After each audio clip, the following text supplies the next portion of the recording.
बिस्मिल्लाहिर्रहमानिर्रहीम। अस्सलाम वालेकुम। उम्मीद करती हूँ कि आप सब खैरियत से होंगे। देखिए आज हमने बनाया है खजूर का मिल्क शेक कोको पाउडर के साथ। ये बहुत मज़े का और बहुत हेल्दी शेक बनता है। जो बच्चे दूध पीना पसंद नहीं करते वो भी इसको बड़े शौक से पियेंगे। ये बच्चों और बड़ों के लिए बहुत फ़ायदेमंद है। इसको बनाना स्टार्ट करते हैं। खजूर का मिल्क शेक बनाने के लिए यहाँ मैंने ये 2 गिलास दूध के लिए हैं जो मैं जग में ऐड कर रही हूँ। ये मैंने 4 खजूरें लिए हैं वो मैंने इसमें ऐड किया है। ये 1 टेबल स्पून भर के मैंने कोको पाउडर का लिया है वो मैंने इसमें ऐड किया है। ये 2 टेबल स्पून मैंने चीनी के लिए हैं वो इसमें ऐड किए हैं।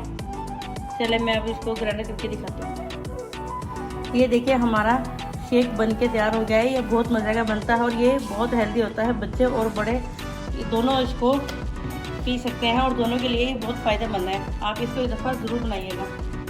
मैं इसके ऊपर थोड़ा सा कोको पाउडर डाल रही हूँ। अगर आपको आज की मेरी रेसिपी पसंद आए तो मेरी वीडियो को लाइक शेयर और मेरे चैनल को सब्सक्राइब करना मत भूलिएगा। मिलते हैं अपनी नेक्स्ट वीडियो में। अल्लाह हाफ़िज़।